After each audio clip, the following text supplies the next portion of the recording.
a mother wolf cried out in anguish in the wilderness. Her young one was precariously balanced on the rim of a cliff, and she was powerless to rescue it. Yet, from the unlikeliest of sources, a savior emerged. Welcome to Wonderbot Animals.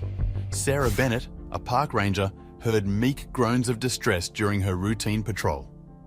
She traced the sound through dense foliage close to the lupine pasture, eventually reaching the border of a deep crag. The sight that met her was utterly breathtaking. Some 30 feet below, a prominent grey wolf was perched on a slender ledge, its amber eyes fixed on something further down. A fragile wolf pup was trapped on an even smaller ledge. The mother wolf was agitatedly pacing and whimpering, straining to reach her young one, but the gap was just too great. A single misstep could see them both plummeting to the rocky grounds beneath. Understanding the dire situation, Sarah knew she had to act swiftly. Trembling, she grabbed her radio to call for reinforcement. She reported, "This is Ranger Bennett. A wolf pup is caught on a cliff face with its mother unable to reach. I need immediate help and rescue gear." As she awaited her team's arrival, Sarah maintained a watchful gaze on the distressed wolves. The infant's waning cries grew fainter, and the anxiety of the mother wolf escalated. Ultimately, after what seemed to last forever, the distant grumble of an approaching vehicle reached Sarah's ears. Her comrades, Alex and Mike, arrived equipped with climbing gear and rescue supplies. Sarah laid out the details regarding the delicate situation of the wolves for them. She concluded, "We need to get that pup swiftly, yet must tread carefully. Any sudden move could risk everything." Mike concurred and prepared to set up the abseiling equipment.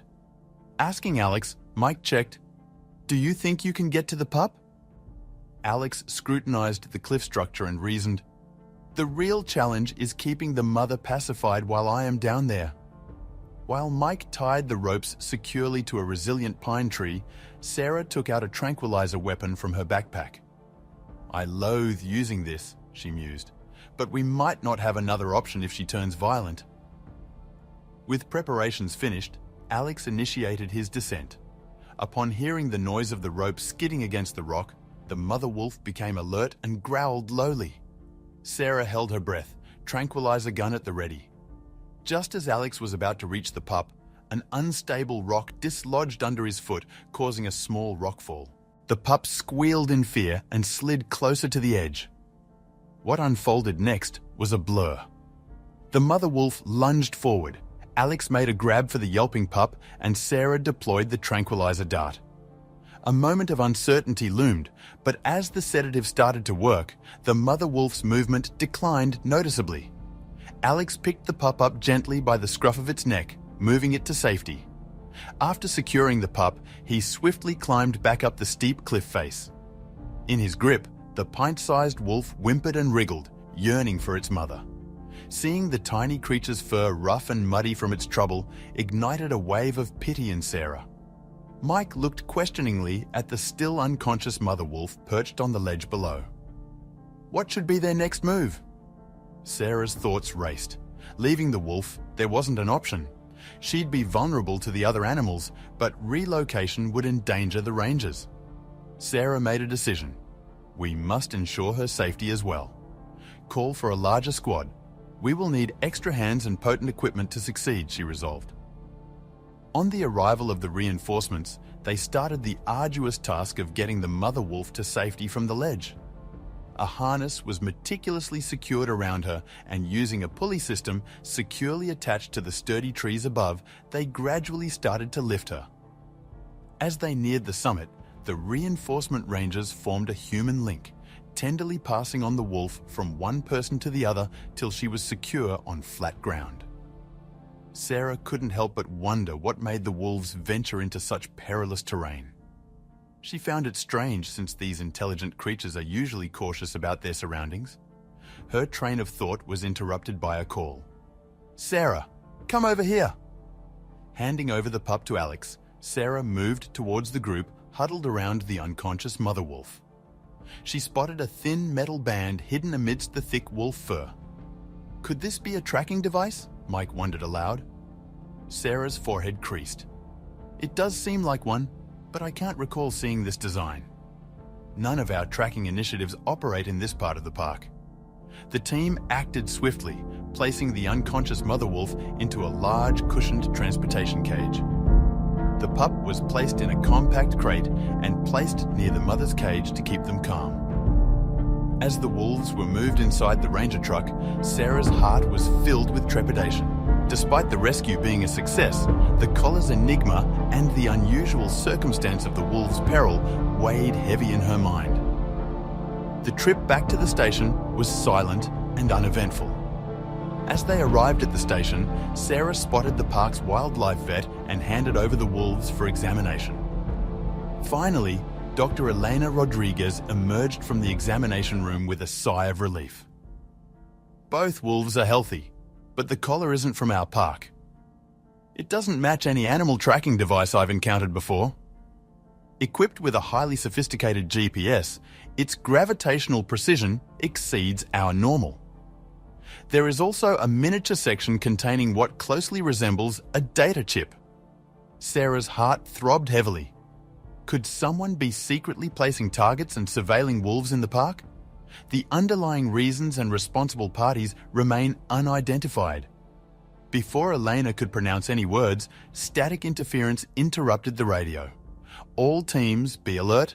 We have received notifications of unsanctioned vehicles approaching through the north gateway of the park. A shiver coursed through Sarah. The wolves' peculiar demeanour, the ultra-modern collar, and now the questionable vehicles. This situation expanded beyond a basic rescue operation. We need to relocate these wolves, she announced with immediate concern. If dealers are implicated, they could potentially be their targets. As darkness started to fall, painting long silhouettes across the park, Sarah and her crew moved swiftly to relocate the wolves to a secure hideout. They settled on an aged fire lookout tower buried deep in the wilderness, a location infrequently visited and difficult to access. As the ride jounced along rugged service tracks, the mother wolf and her puppy remained secure within a transport crate. Sarah remained preoccupied with her speculations. Who were these anonymous traders? Why were they interested in the wolves, and how could they be intercepted? Unexpectedly, a blink of movement amongst the trees caught her attention, and she forcefully applied the brakes, causing a jerky halt that threw everyone forward. Mike was eager to converse, but Sarah hushed him with an uplifted hand. In the dimming luminescence stood a majestic bull elk, rocking unsteadily with glazed eyes. "That's not normal behavior," reacted Dr. Elena, her voice laden with worry. Sarah responded with a nod of agreement as she disembarked from the van. They cautiously approached the elk, while Mike was appointed to keep watch over the wolves. In a sudden and startling movement, the animal collapsed.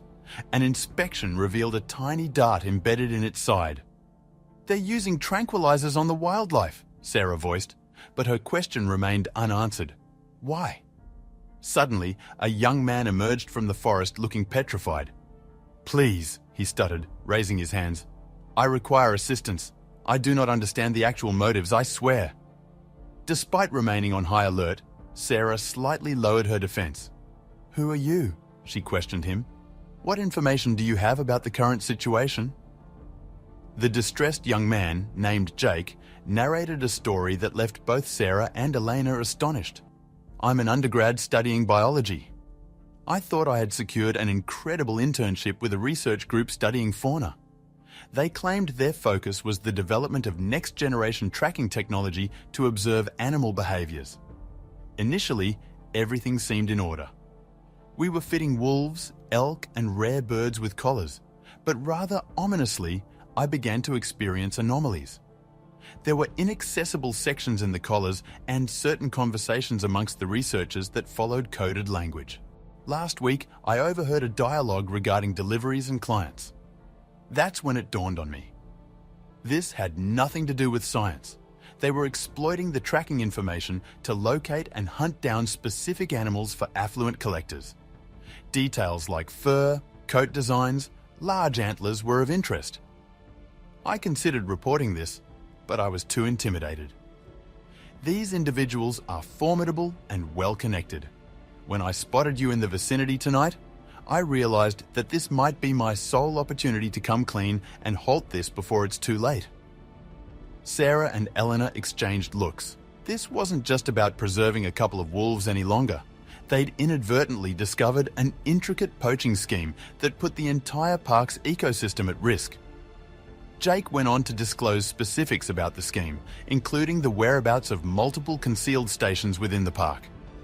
Sarah was aware they were against the clock. With this new intel, their capacity to dismantle the whole trafficking organization was possible, but it would require quick action. Sarah contacted support and notified park security about Jake's information. Under the blanket of darkness, they initiated simultaneous assaults, catching the poachers off guard. The mission proceeded smoothly, with bare minimum resistance. Realizing that they were outmatched, the trackers surrendered without conflict. As daybreak emerged, Sarah and her crew witnessed as the remaining poachers were escorted away in handcuffs. They confiscated a fair amount of technologically advanced gear, tranquilizer firearms, and comprehensive maps of animal movements across the park. Jake's contribution was immensely valuable, and in exchange for his complete collaboration, he was conferred immunity. The data collected from the collars helped identify and save numerous animals that had been targeted by the traffickers, thus restoring equilibrium in the forest. What would you have done if you were in Sarah's shoes? Would you have put everything on the line to protect these wolves? Share your thoughts with us in the comment section below. If you liked the video, please give it a thumbs up and consider sharing it with someone who may find it interesting. Thanks for watching, and see you in the next one.